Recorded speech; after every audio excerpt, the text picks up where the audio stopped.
Assalamualaikum warahmatullahi wabarakatuh. Salam sejahtera untuk kita semua. Perkenalkan, nama saya Febri Sidwita, dosen tetap di Prodi Manajemen Administrasi Fakultas Ekonomi Universitas Bina Insani. Saat ini saya memiliki bidang kompetensi di ilmu manajemen, khususnya di manajemen sumber daya manusia. Adapun mata kuliah yang saya ampuh selama saya mengajar di Universitas Bina Insani, diantaranya kepemimpinan, manajemen sumber daya manusia, manajemen logistik, dan ekspor-impor. Mata kuliah MSDM di sini merupakan mata kuliah wajib yang diambil atau ditempuh oleh mahasiswa khususnya jurusan manajemen Universitas Bina Insani. Karena untuk mata kuliah MSDM ini memiliki bobot mata kuliah 3 SKS. Nah, dalam mata kuliah MSDM ini memiliki 4 CPL, diantaranya yang pertama, mampu menguasai konsep dan teori terkait fungsi manajemen, yaitu POAC, dan fungsi bisnis keuangan yang diantaranya manajemen pemasaran, keuangan, sumber daya manusia, dan operasional, untuk memecahkan tantangan bisnis dan berbagai tipe organisasi.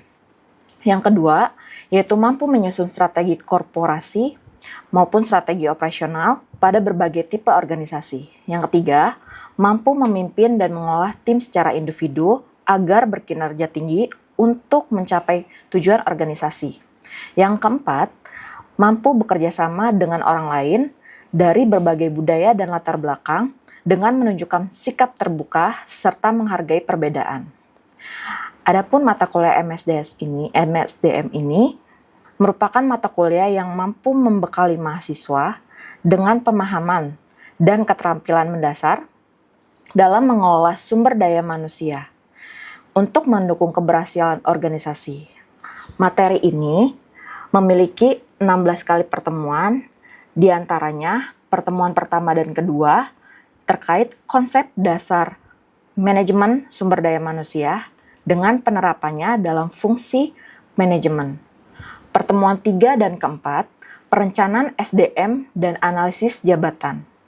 Pertemuan kelima dan keenam terkait tentang rekrutmen, seleksi, orientasi, dan penempatan kerja. Untuk pertemuan ketujuh, mahasiswa melakukan formatif sebelum UTS dilaksanakan. Pertemuan ke-8 yaitu ada ujian tengah semester. Di pertemuan ke-9 dan 10 setelah UTS, kita membahas terkait perencanaan karir, pendidikan atau pelatihan, dan pengembangan kerja. Di pertemuan 11 sampai 12 terkait penilaian kinerja dan sistem kompensasi.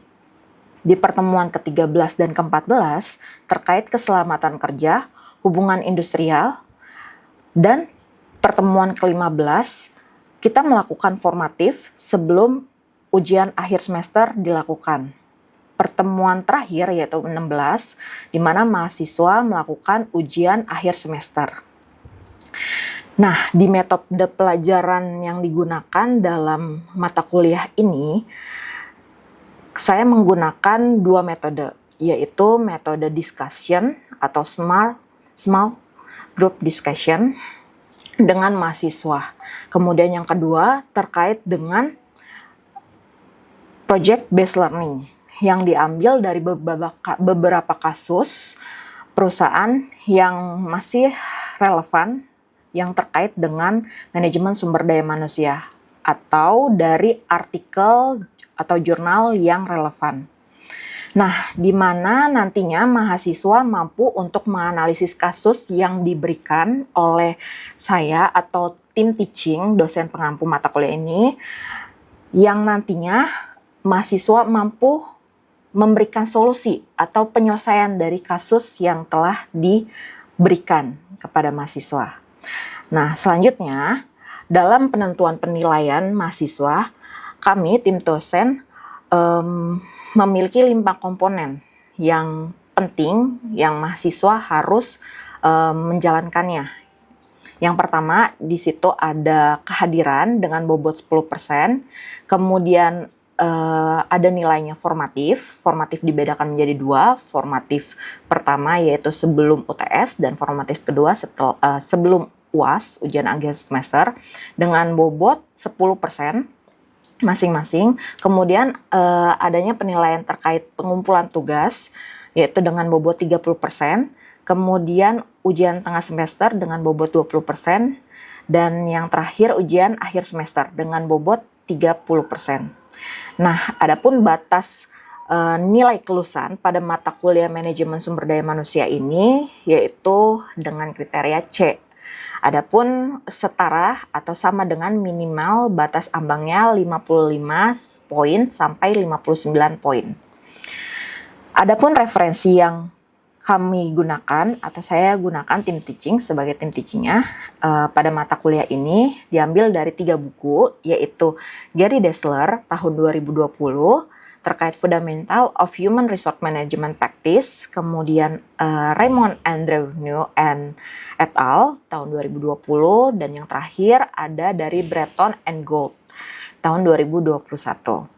Nah, sebelum mulainya perkuliahan berlangsung, untuk masuk ke inti materi, biasanya saya selaku dosen pengampu mata kuliah ini akan memberikan beberapa pertanyaan untuk menstimulus para mahasiswa agar bisa memberikan ide-ide terkait dengan topik yang akan disampaikan pada setiap pertemuan.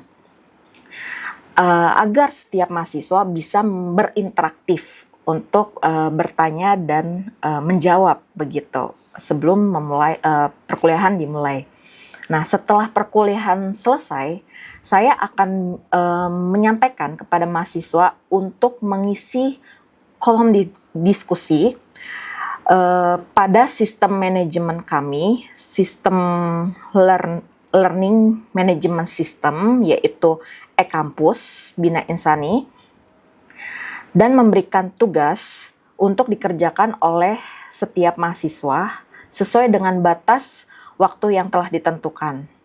Nah, pengerjaannya atau pengumpulannya biasanya dilakukan berdasarkan tulis tangan atau bisa diketik, tergantung soal atau case yang akan diberikan. Dan nantinya mahasiswa atau masing-masing mahasiswa atau per kelompok akan mengupload hasil tugas pada sistem learning management atau e-kampus sesuai dengan batas waktu yang telah ditentukan. Nah, akhir kata cukup demikian untuk penjelasan yang telah saya sampaikan terkait proses pembelajaran untuk mata kuliah manajemen sumber daya manusia. Terima kasih atas perhatiannya. Assalamualaikum warahmatullahi wabarakatuh. Selamat pagi. Oke, assalamualaikum warahmatullahi wabarakatuh. Waalaikumsalam warahmatullahi wabarakatuh. Selamat pagi teman-teman semuanya. Pagi. Apa kabar? Baik. Sehat ya semuanya ya. Sehat. Oke, sebelumnya ada yang sudah kenal saya? Belum. Oke, perkenalkan nama saya Febrisi Dwita, atau kalau lengkapnya itu sama gelar-gelarnya Dr. Febrisi Dwita, STR-Log MM. Nah, saya sebagai dosen pengampu di mata kuliah Manajemen Sumber Daya Manusia. Nah, teman-teman sebelumnya sudah pernah ada yang ngambil mata kuliah MSDM? Belum ya? Oke, belum. Nah, MSDM ini mata kuliah yang wajib kalian ambil nih. Jurusan manajemen administrasi kan ya, sama manajemen kan ya di sini ya. Nah, kalian wajib menempuhnya ya di semester ketiga. Ya betul ya, kalian di semester ketiga kan ya sekarang ya? Betul, oke. Nah, teman-teman, untuk MSDM ini ya 3 SKS-nya. Ya, 3 SKS terdiri dari teori. Nah, sebelum memulai perkuliahan nih ya, saya mau menjelaskan ke teman-teman semuanya terkait tentang kontrak perkuliahan. Ya, aman ya? Aman. Oke. Yang pertama itu jadwal kuliah harus teman-teman ikuti ya di hari Jumat hari ini ya. Pukulnya dari jam 8 sampai jam 10.30 karena 3 SKS, 2 jam 30 menit gitu ya. Oke, nah yang kedua ini ada metode perkuliahan. Kita melakukannya tatap muka yang sekarang saat ini kita lakukan. Karena kan udah nggak pakai COVID lagi ya sekarang ya. Udah nggak daring sistemnya ya. Oke, kemudian yang ketiga untuk penilaian nih teman-teman. Nah teman-teman harus fokuskan ya. Teman-teman harus jalankan. Ada 16 kali pertemuan. Nah, untuk masing-masing bobot itu ada 5 poin ya terkait kehadiran. Yang pertama, nah kehadiran itu ada poinnya 10% nih dari total keseluruhan. Lumayan ya. Kalau misalkan 16 kali pertemuan, teman-teman setengahnya nggak masuk, kira-kira dapat berapa tuh presentasinya? Lumayan kecil ya nanti ya. Jadi teman-teman seringlah ngikutin mata kuliah ini ya. Bu, gimana kalau misalkan izin atau sakit? Ya, namanya manusiawi, nggak masalah, nggak apa-apa. Yang penting diinformasikan di sistem e-kampus kita, learning management system yaitu e-kampus kan ya. Ada kalian bisa mengisi nih surat keterangan kalau misalkan sakit dari dokter, gitu ya. Kalau izin boleh nanti surat pernyataan atau permohonan tidak masuk kuliah, gitu ya, boleh. Nah, kemudian di sini ada formatif nih teman-teman. Nah, formatif itu dibagi menjadi 2 ya. Formatif pertama itu sebelum UTS berlangsung dan formatif kedua sebelum UAS berlangsung. Jadi ada 2 ya, 2 kali. Nah, kemudian ada tugas dengan bobotnya 30%.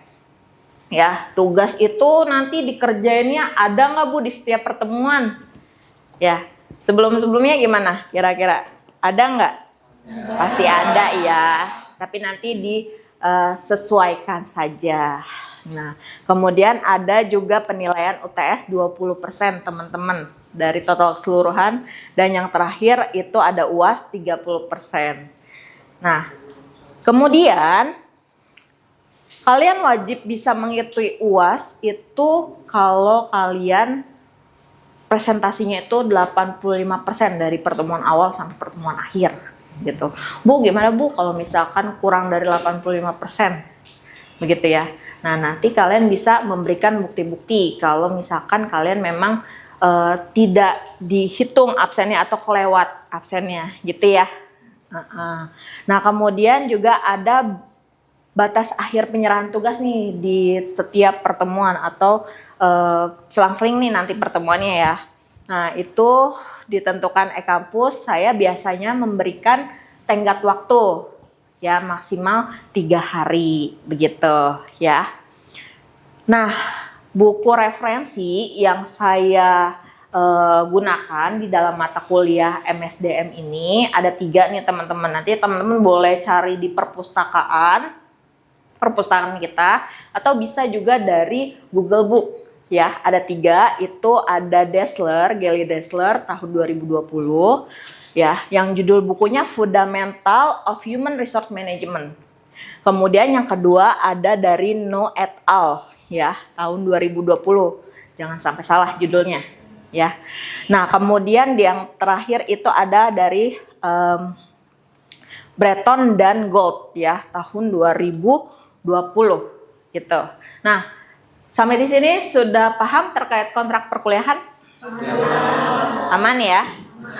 Sip. Nah, kita boleh lanjut ya, teman-teman ya?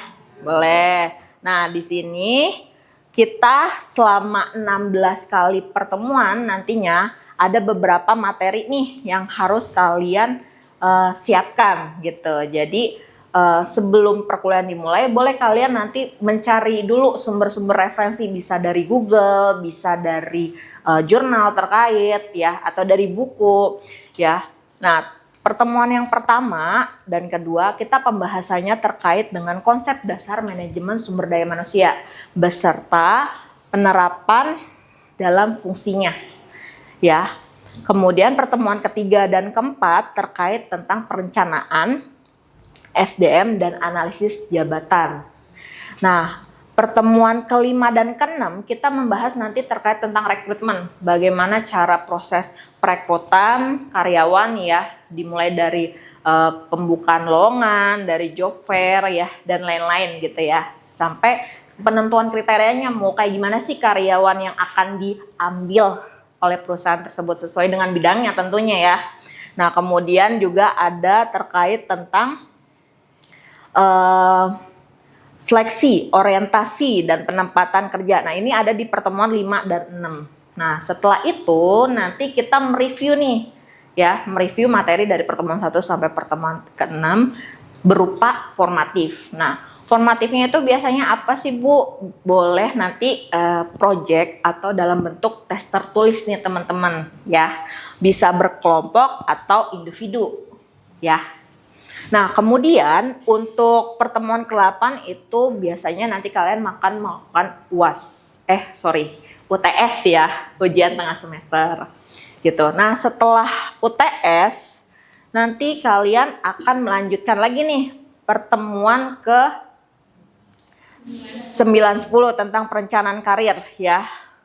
Nah, kemudian pertemuan 11 dan 12 terkait tentang penilaian ya. Kinerja, pertemuan ke-13 ke-14 tentang keselamatan kerja, pertemuan ke-14 tentang formatif lagi, yang kedua ya. Kemudian pertemuan ke-16 terkait dengan ujian akhir semester. Aman ya sampai saat ini ya? Aman. Nah, teman-teman, ini di pertemuan pertama ada 3 poin yang akan kita bahas ya, konsep dasar manajemen, kemudian ruang lingkup manajemen sumber daya manusia, dan ada fungsi manajer SDM. Nah, kita masuk ya. Di sini ada video.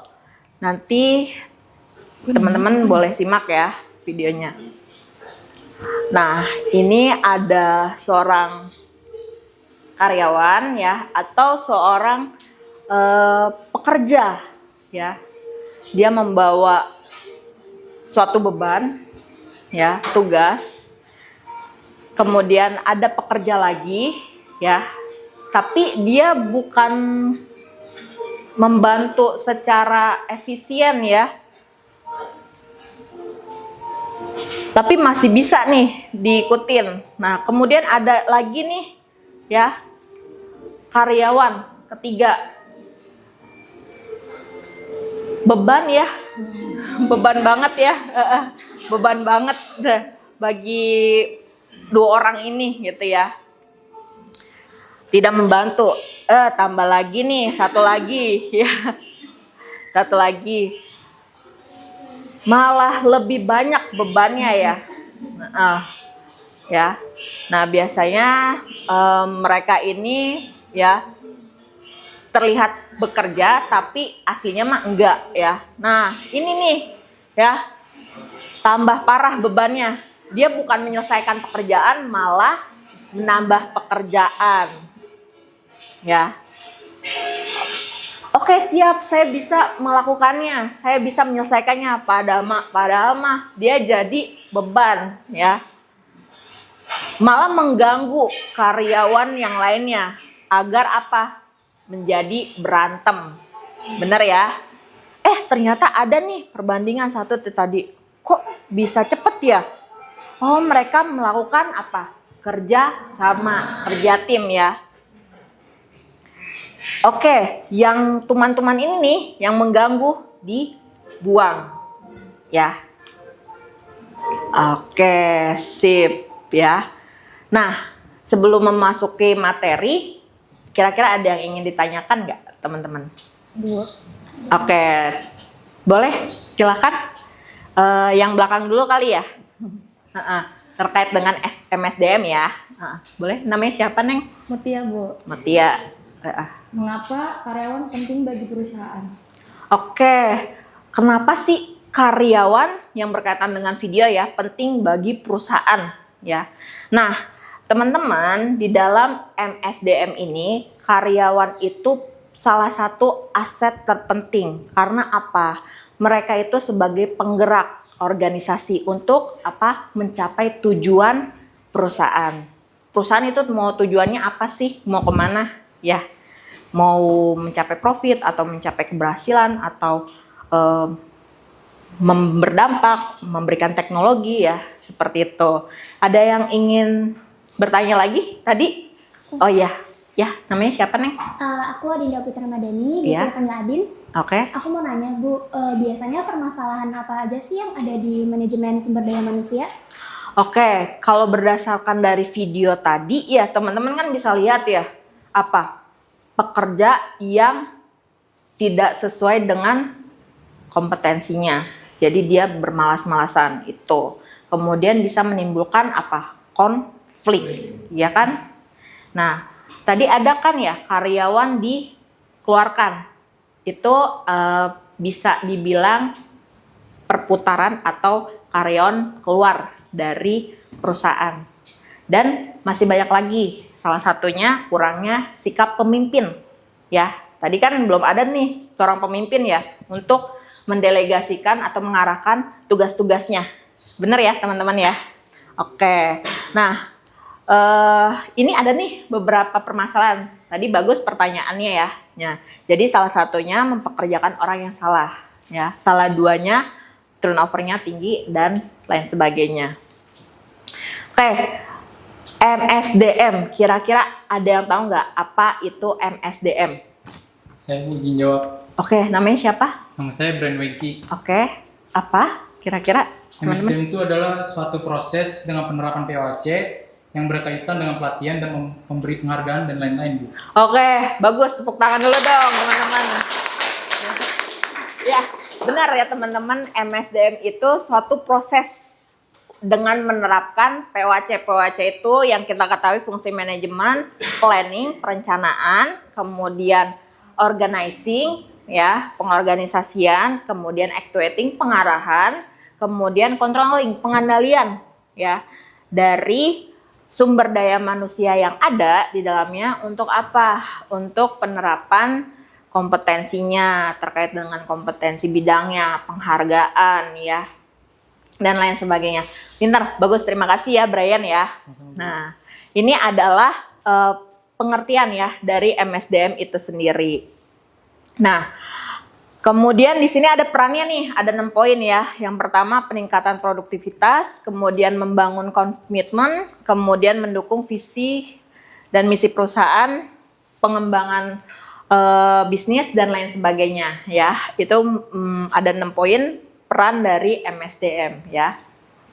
Oke, nah di sini MSDM dibagi menjadi 2 fungsi ya, fungsi manajemen dan fungsi operasional.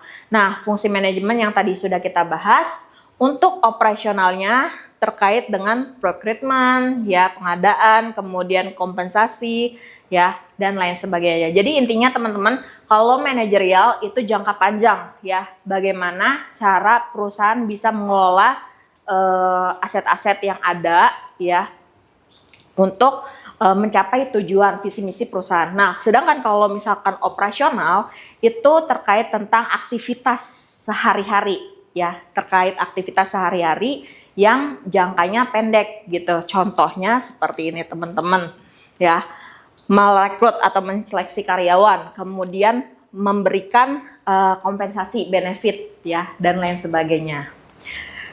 Nah, ada ruang lingkup nih di dalam MSDM ya, terkait perencanaan dan rekrutmen. Nah, yang tadi sebelumnya sudah dijelaskan, rekrutmen itu bagaimana cara merekrut karyawan supaya tadi di dalam video tidak sesuai dengan bidangnya yang atau tuman ya, yang nggak tahu kompetensinya apa, itu bisa diminimalisir gitu ya, biar tujuan perusahaan itu bisa tercapai gitu ya. Nah, kemudian ada juga pengembangan dan pelatihan karyawan. Nah, karyawan itu perlu dilatih nih teman-teman dan perlu dikembangkan agar apa? Biar tiap-tiap karyawan itu tahu kompetensinya itu di mana. Contoh, kayak misalkan saya bisa menjelaskan nih Bu, bisa tahu produk-produk. Nah, marketing cocoknya. Nah, harus ada pelatihan terkait marketing ya, begitu dan lain sebagainya. Kemudian di sini ada penilaian kinerja dan kompensasi. Kalau misalkan karyawan sudah paham terkait tentang pekerjaannya, Nah, biasanya si perusahaan itu akan memberikan penilaian. Oh, udah bagus nih dari dia bekerja, dari dia tingkat kerajinannya, dan lain sebagainya. Nah, nanti kalau misalkan sudah cukup nilainya, itu biasanya akan diberikan kompensasi atau reward bagi karyawan yang bagus. Kayak tadi nih Brian, bagus nih, udah paham terkait MSDM gitu ya teman-teman. Nah, terus di sini ada tantangan, ada 3 poin nih. Ada persaingan global, kemudian ada perkembangan dan perubahan. Perubahan terkait demografi tenaga kerja untuk tantangan yang ada di MSDM. Nah, ini ada strateginya ya. Strateginya untuk MSDM ini memberikan peluang untuk belajar bagi para karyawan. Kemudian ada juga membangun budaya kerja biar atmosfernya itu hidup gitu ya. Dan yang terakhir ada fokus pada pengembangan kompetensi. Nah, ada 4 fase teman-teman dalam MSDM.